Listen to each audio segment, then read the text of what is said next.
Hi all, in this video I am going to explain how we will create a new component, like a new child component or new nested component. In the previous video I have explained about data binding, which I have used only the root component, which is app.component.ts. So now we will create a new component here. So before that I will explain what the component is. You can think about, we have a specific task to do. For each specific task we can create, or it is a specific task, or it is a workflow, something like that. You can think about it. So for doing a specific task or functionality, you can create as many components you want. Okay, so it's the same way we can create, based on each task you can create a new component, which will do a specific functionality, and each component will be an independent block of the reusable unit. Okay, so here we have a app.root component, module is there, root component is there, so that will host the child component. So I will tell you how we are going to create an app component. We can create a new component in the application. While you install the Angular CLI, right, you will have only one component, that is root component, that is app.root component .ts, then corresponding HTML. So in TS we will write the business logic, in HTML we will write all the design elements, then CSS we will add more CSS to that, to make, you know, uh, more design. We will add more design in the CSS, and in the spec file, upload component.spec file, we will add the unit test cases. Okay, and app.module, it will modularize this particular component. This is how it works. So if you want to create a new component, we have two different ways. One is manual activity. The second one is Angular CLI. Angular CLI is a tool which we can easily create components. So I will explain how. Maybe during project creations, if you created the project using Angular CLI, you can check whether you have the Angular version installed or not in your machine by checking ng-version.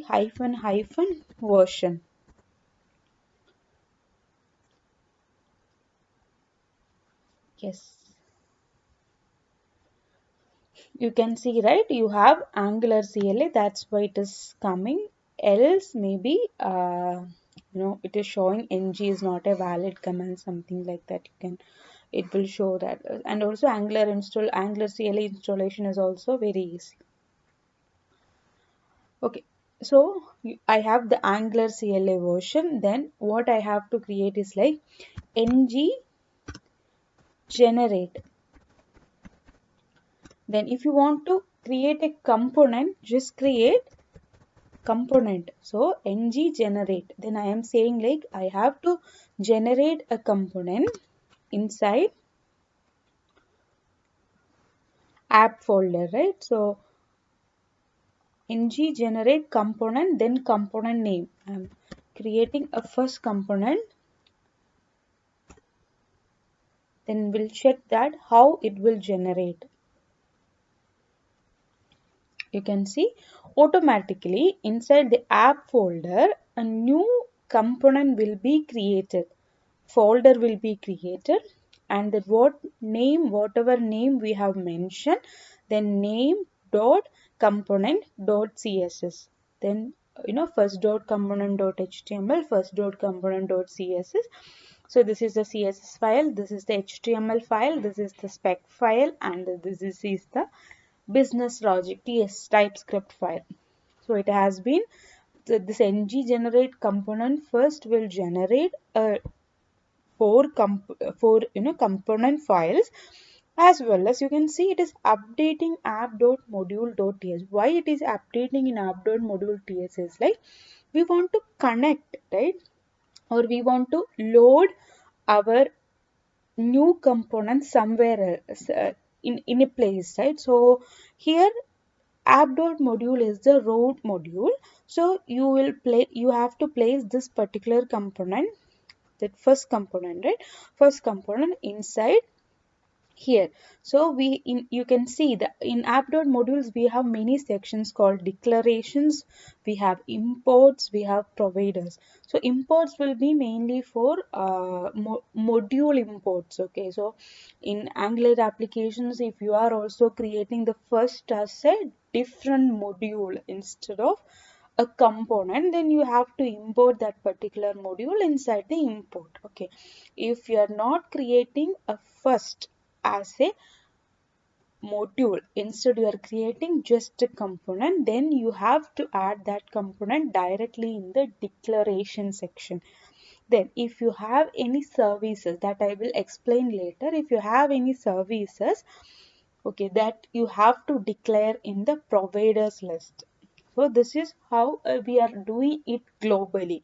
So I only have one module here, that is app.module.ts, and I have created a new component. So whatever components you are creating, right? So if you have only one module, please refer it in the app.module.ts, else it won't work it actually. So here you can see in the app module.ts, I am I am declaring app.component also. Then whatever new components created, if you doesn't have any other module particularly for that particular component module you have created, you can directly import it in there, declare it in. Declarations is mainly for components, services mainly for providers, mainly for services. Okay, you will learn more about it. So just an introduction. So I have created a first component, then I have declared here. So when if you don't have any Angular CLI, right? So we will check how we will create. So what you have to do is like you have to create a folder, then you have to create 5 files. So spec file we can remove it for now. You can create TS file, you can create HTML file, CSS file, right? Then you have to create a class called export class, that particular class name. This also I will explain you later. Now leave it. So if you are doing manually, you have to create a component.ts, then you have to create export class first component. Then to mention this as a component, you have to import a component decorator. This is the one which will mention this is a component. Then inside the component decorator, I have to connect, right, this component with the corresponding HTML and the corresponding CSS. That you can see in the template URL. I will mention this component uses this HTML. This component using this styles, and what selector is. So if I want to use this component anywhere in the parent section or anywhere uh, in the HTML, you have to use this app first. This is the selector you have to use. I will explain you more. So this is the structure. So if you are creating manually, this component decorator will come in from the Angular core. So you have to import a component from Angular core. Then you have to do select a template and style. Then you have to refer this HTML and CSS. CSS doesn't have anything. This HTML, it is a simple text. So uh, then the next one is like it is importing in the TS. But if you run your application, it is showing nothing. Why? Because I have to mention in the HTML that to load this particular selector.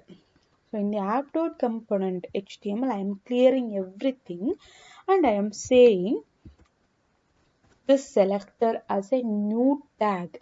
So whenever I mention app first in any of the HTML file, just make sure the corresponding module you have imported that particular component.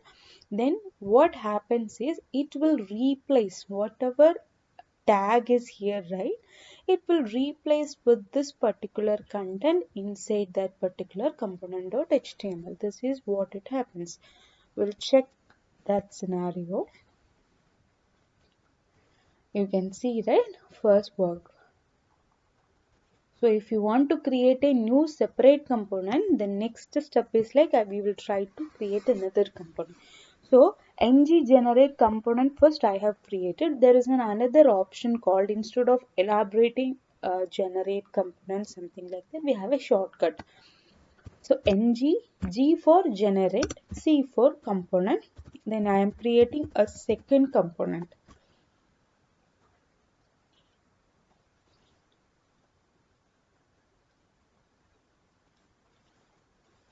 So it created a second component. You can see, right? It created a second component. So it has been created 4 files and updated in the app.module. So you can see here, when I create a new component, that component name should be added in the declaration section.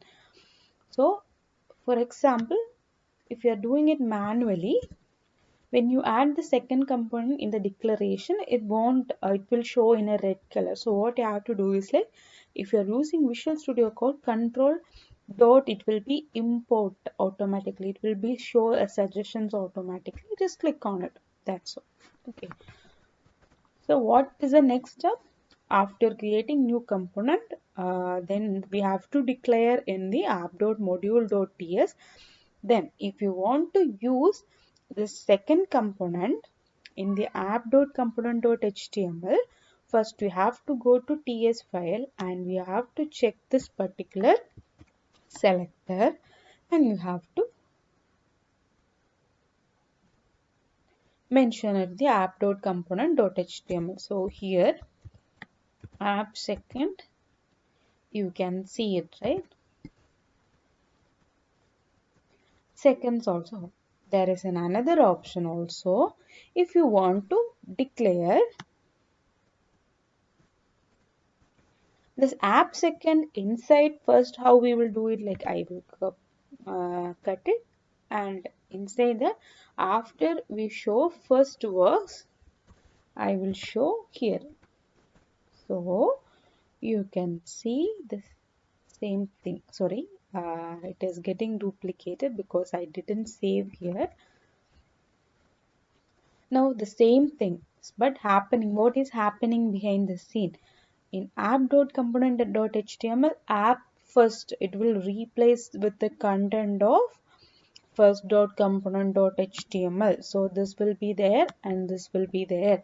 So here what happens?